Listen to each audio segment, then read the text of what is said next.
Hello everyone and welcome back to TowerGate. It is TowerGate day number 1212, 1212, August the 5th, 2020, Wednesday. Thank you so much for tuning in to another edition of TowerGate where we follow the Spygate story. The Spygate story. That's what I'm about. And hopefully we're nearing the conclusion of this chapter in the Spygate story. Hopefully within the next couple of weeks, some of the perps will be indicted or we'll learn of their guilty pleas. In the meantime, let's talk about some things that have been going on in the past 24 hours. As you know, about 3 weeks ago, I guess it was, we learned that Christopher Steele had been defeated in a lawsuit in England against Alfa Bank. This is the Russian bank owned by three so-called Russians who were slandered in the dossier by Christopher Steele. They sued him and they won, and now Christopher Steele has to pay damages to them. Now, that was the first part of the Alfa Bank's case for defamation against Christopher Steele in the UK. Now they're beginning to fire up the next court case for defamation, which is against Confusion GPS and Glenn Simpson. And those preliminary hearings are getting underway now here in the United States, and I believe the jurisdiction is the District of Criminals, Washington, D.C. So Alfa Bank has now defeated Christopher Steele in the defamation suit in London several weeks back. That case ended with Steele losing, Alfa Bank winning. Now Alfa Bank is getting ready to begin their defamation suit against Confusion GPS and Glenn Simpson here in the United States. So that is what is going on. With that in mind, here is the following story. We're going to cover today the first story from the Daily Caller by Chuck Ross. Alfa Bank's lawyers that just won the case against Christopher Steele in England is now suing Glenn Simpson and Confusion GPS in the United States. They are asking that Steele be forced to testify in the case here in the U.S. Alfa Bank's lawyers say that Christopher Steele can provide information regarding the reliability of the dossier. Alfa lawyers have asked a federal judge in Washington, D.C. to submit a formal request to the British court system. The British court system to compel Christopher Steele to testify in a defamation lawsuit against Confusion GPS and Glenn Simpson. Alfa Bank's lawyers also want information from Steele's partner, Christopher Burrows. Fusion GPS contractor Ed Baumgartner, good friend of Nellie Orr, he was one of her students. And of course, Sir Andrew Wood, who was the intermediary between Senator Magoo, John McCain, and his errand boy, David Kramer. Steele testified recently in the Alfa case in England, that he lost, by the way, that it was the rotten Reverend Clinton, Hillary Clinton, it was her lawyer, Michael Sussman, that told him about the servers in Trump Tower communicating covertly with those of Alfa Bank. Steele says that the conversation took place in July of 2016. Steele says that Glenn Simpson, who was present at that meeting, told him to investigate the claim, after being told this by Michael Sussman, Hillary's lawyer. Simpson and Sussman also provided this same false information to reporters at the New York Times and Slate magazine. What do Sussman Steele, and Simpson all have in common? Well, they were all working for the rotten Reverend Clinton in 2016. Now, this could get very interesting because Sussman has never, let's just say that in his testimony, in the congressional hearings, we just went through his testimony about a month and a half ago, maybe a little longer, but it's been in recent history. We've gone back through Michael Sussman's testimony, and we know that he would not disclose where he got this information. That supposedly this server in Trump Tower was communicating with the server at Alfa Bank, covertly. Now, there have been multiple reports. Some people have said that it came from Cody Shearer, which is possible. We also had this story that came out a long time ago. It's on my timeline. We covered this a long time ago about this female professor at Indiana University who has a side business doing IT type stuff, and apparently she was someone who discovered this Trump Tower server thing and forwarded that on to the Clinton campaign. That has never been corroborated at an official level, but it's still floating around out there. It's still on my timeline, and I know we talked about it. So we're not 100% sure where Mr. Sussman got the Trump Tower server communicating with Alfa Bank server story. Steele puts it in his dossier. He says he got it from Sussman at this meeting in July of 2016 where Glenn Simpson was present. And then Glenn Simpson says, hey, that stuff that Sussman just told us about Trump Tower server communicating with Alfa Bank, yeah, I want you to investigate that. So Steele apparently tells one of his so-called sources, his primary subsource, to look into that. His primary subsource can't really find anything on it. But that's okay, because Steele just goes ahead and makes it all up. Steele's primary subsource said, yeah, the thing about Alfa Bank, yeah, I asked one of my sources about it, and, you know, no real evidence of anything, but rumor mill has it that something like that's going on, and maybe has something to do with Cohen and Manafort and, you know, crazy stuff. Then Steele takes it and turns it into a, you know, like a Tom Clancy novel or something. So, but we know that the original source of the story, as far back as we can go, who admits it, is Sussman. He admits it. Sussman doesn't deny. We went through this in his testimony to Congress. He admits that he told Steele and Simpson, along with Frisch, who was also with Simpson. There was a female there as well. We don't know who that is. And Mark Elias was also in the room. They're the ones who discussed it. Simpson tells Steele, hey, that sounds good, go investigate that. And then it ends up in the dossier. That's why Alfa Bank has sued Christopher Steele and defeated him, because it slandered Alfa Bank and made the accusation that they were involved with Trump Tower, doing something with Trump, doing something illegal. Steele laid out in his dossier that these Alfa Bank guys are somehow puppets of Putin, friends of Putin, cohorts of Putin, all this sort of stuff. All these things proven to be entirely false. And that was defamation. And that's why Christopher Steele is now paying the three owners of Russian Alfa Bank. Now they're setting their sights on Confusion GPS and Glenn Simpson, because they were also involved in putting all that together and defaming Alfa Bank.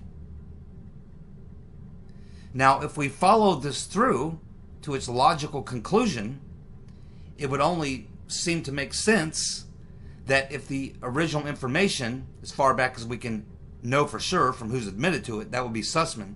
He won't tell us who he heard it from, but he admits to being the guy that told Steele and Simpson in a meeting with a couple other people present.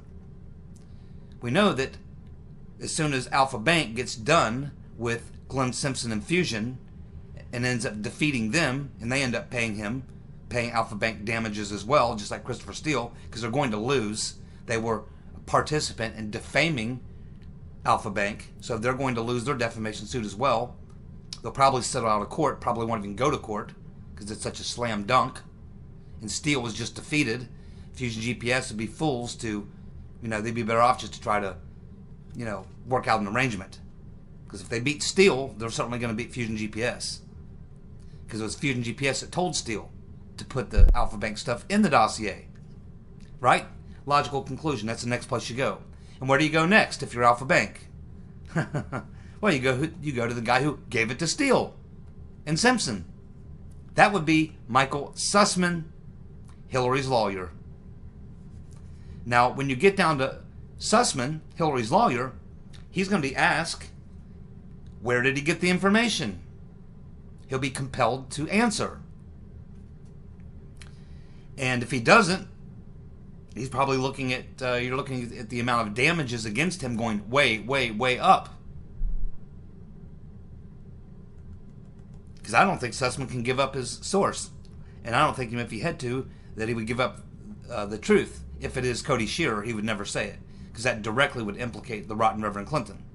Because that's the next place you end up. And when you keep following this chain, Sussman, you have Steele defeated in the case in London. Fusion GPS will be defeated in this case in the States. Then you go to the guy who gave them the information. He's next up. That would be Sussman. He's the next guy that Alfa Bank's going to sue. Because he's the originator of the lie. And then he's either going to have to own up for being just making it up himself or whatever. Maybe he'll give up who told him that. Maybe he won't. I think he probably wouldn't. But then you got to go to the person who was paying him and who actually paid for the dossier. The person who owned the dossier. The person responsible for the dossier and the information in it. Hillary Clinton.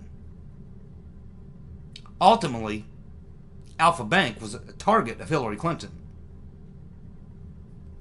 And ultimately, Hillary Clinton is going to be the target of Alfa Bank. They have to go through Steele first, then Simpson, then Sussman, then whoever's between Sussman and the Rotten Reverend. He probably won't give that up because it's probably Cody Shearer. So he'll suck it up, keep his mouth shut. Perkins Coie will write a big fat check, and then Alfa Bank will move on to the Rotten Reverend Clinton. That's where it goes. Now, John Durham is in a different situation. He can bring people before a grand jury as witnesses and compel testimony. He can bring people in, sit down with them and their lawyers, tell them what he knows, ask them what he doesn't know, and maybe he can get to the bottom of it. Maybe Durham will look Sussman right in the eye and say, look, buddy, you can tell me who gave you that information or I can prosecute you. Take your pick. What do you think Sussman will do? If Durham pulls on this thread and wants to get to the bottom of it, and if he's looking into the dossier, you have to. This is in the dossier. It's a major feature of the dossier. It's a major lie in the dossier. It's already been aired out pretty much in these civil cases. And we know who the source of the story was, as far back as we can go without Sussman telling who his source was. For all we know, the Rotten Reverend Clinton made it up herself and told Sussman to go push it. Maybe Strobe Talbot called the Rotten Reverend on the phone and said, hey, guess what? My researchers here at Brookings, they heard this. And then Hillary tells Sussman. I'm telling you, this came from Hillary's inner circle. This lie came from Hillary's inner circle. That's where you end up. And if you pull on a lot of threads in this Spygate fiasco, you end up right at the Rotten Reverend Clinton and her inner circle.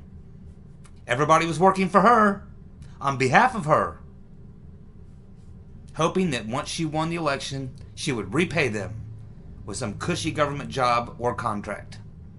Everyone was getting paid off when the Rotten Reverend won. It was all on the line. A lot of money, a lot of power. It's not because they love the Rotten Reverend. They freaking hate her. But it doesn't matter in politics, especially Democratic Party politics. It doesn't matter. Love and hate doesn't matter. It's about power and money. Lots of people in Washington, including a lot of Democrats, get in bed with a lot of people they hate for money and power. Sniff out, follow the money and the power, and you will find your way right up the rotten Reverend Clinton's fat white ass.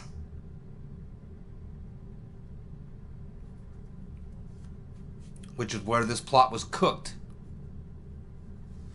Right out of Hillary's big, fat, white ass. That was the source of all of this.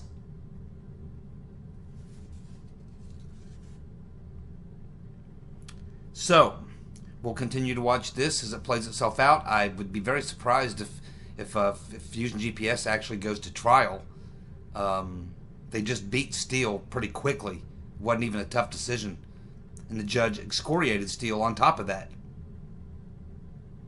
So, I guess the question is, well, will the British government force Steele to come to the U.S. and testify? And if he does come to the U.S. and testify, will Durham arrest him? Once he's on U.S. soil, he could be arrested. He wouldn't talk to Durham when Durham wanted to go to the UK and talk to him. He wouldn't talk to Durham. Said, no way I'm talking to you. But if he comes here, if the court and the UK forces Steele here to come and testify in this case in D.C., you better believe they'll probably pick him up. Not to mention, Steele's got his tit in the ringer in another dossier that he wrote over in the UK, which involves slandering Boris Johnson. He's you know, having issues with that. So now Boris Johnson, now that Steele has written a dossier that smears him, he's probably not feeling real good about Christopher Steele right now. For all we know, Trump could pick up the phone and say, Boris, that guy Steele, first he smears me, now he's smearing you with one of these dossiers. We'd sure like to have a crack at him. Could you send him over? Maybe Boris Johnson said, yeah, you can have him. We'll have him on the first plane out of Heathrow, his favorite meeting place. Christopher Steele's got a lot of problems. He was acting as an informant, being paid as an informant by the FBI, and knowingly provided them false information. Knowingly.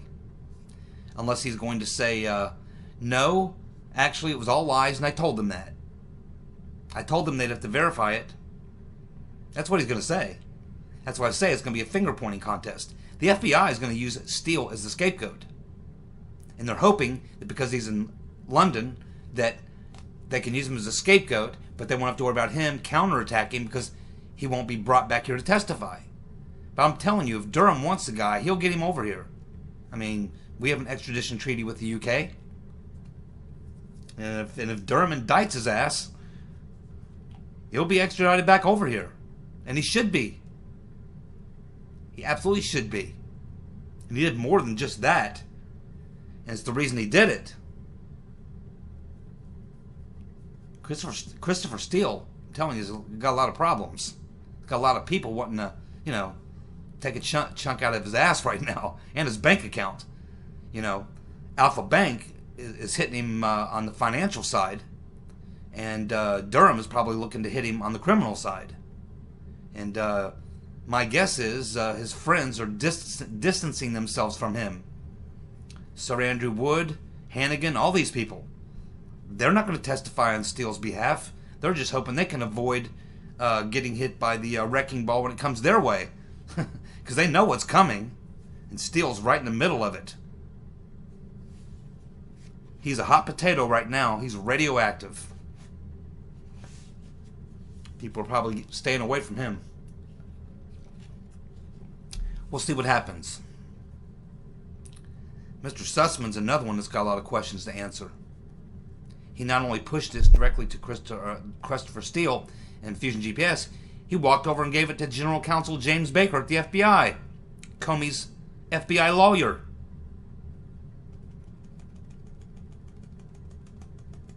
If you're John Durham, you want to talk to Mr. Sussman. And you want to say, did you really believe that? Or did you knowingly give false information to the FBI? And when he says, oh no, I really believed it, then you say, well, you're a lawyer. You have worked for the Department of Justice and their cyber intelligence. You're obviously a smart guy. You obviously understand that allegations are just allegations, and that you have to have some facts and some evidence and witnesses, something to back it up, right? I mean, you're too smart, having worked at the Department of Justice and working as a private lawyer. You know all that.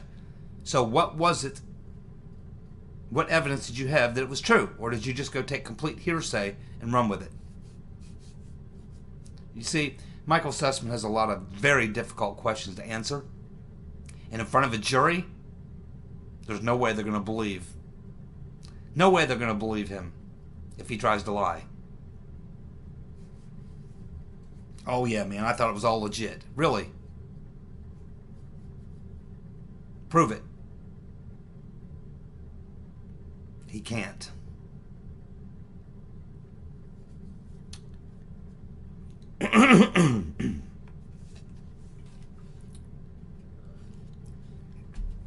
So you want to check out Chuck Ross's article over in the Daily Caller. Let's move on to the next good article that appeared yesterday. I'm not going to go through this one too much, just going to give you the basic gist of it. If it interests you, go read it. It's very good as well.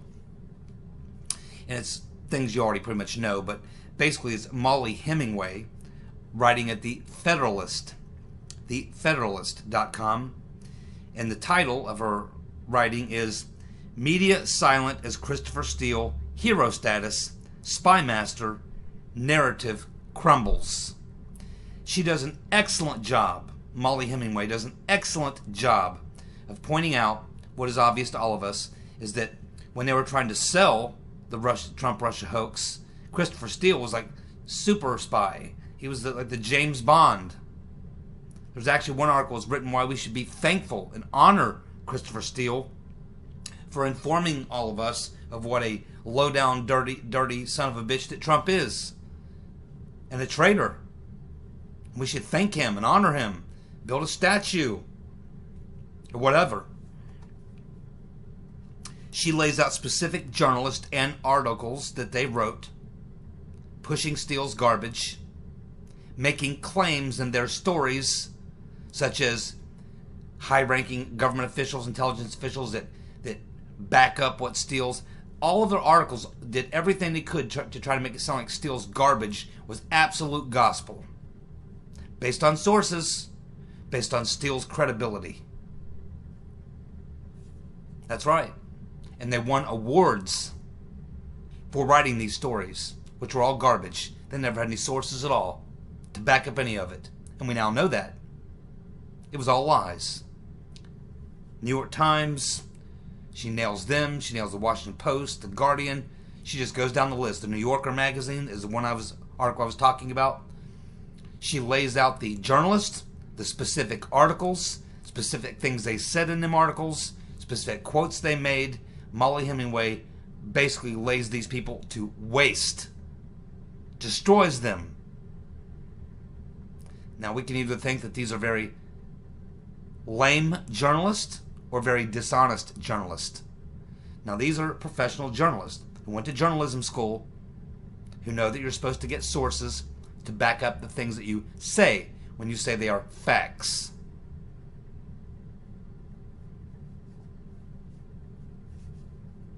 So reporters did a lot of lying, and they got awards for it.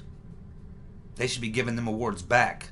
They're going to be horribly embarrassed after John Durham and Bill Barr and Jeff Jensen and John Bash and all the rest come forward with their findings. It's not going to be pretty. That's why they're as freaked out as the Democrats are, and why they'll continue to play the cover-up game. They look very, very bad in this deal when it's all said and done. And I contend, as I did yesterday in my video, that these were not just random acts of stupidity and incompetence by journalists. These were premeditated crimes of conspiracy by journalists. They knew exactly what they were writing, exactly why they were writing it, who the target was. These were weaponized articles. They got awards. They should get jail sentences and fines and stripped of their credentials should never ever be able to publish for a professional, so-called professional news organization ever again. They should be publicly humiliated. So you may want to check out Molly Hemingway's excellent article in the Federalist. Takes him to the woodshed. Another article, which I think is an important read from yesterday, is over on Red State. The shipwrecked crew is the acronym, I guess, or the name that, the pseudonym that the person writes under.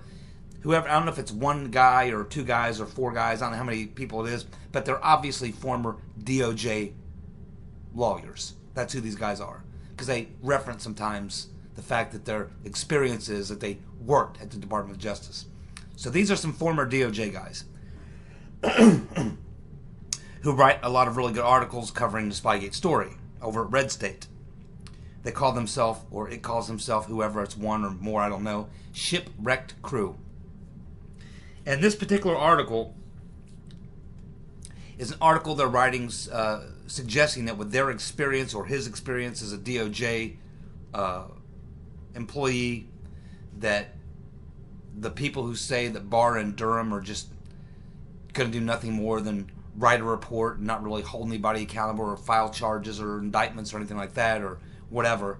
Those people who think nothing's coming out of this but some sort of a report, and that Barr and Durham are going to let these guys off the hook.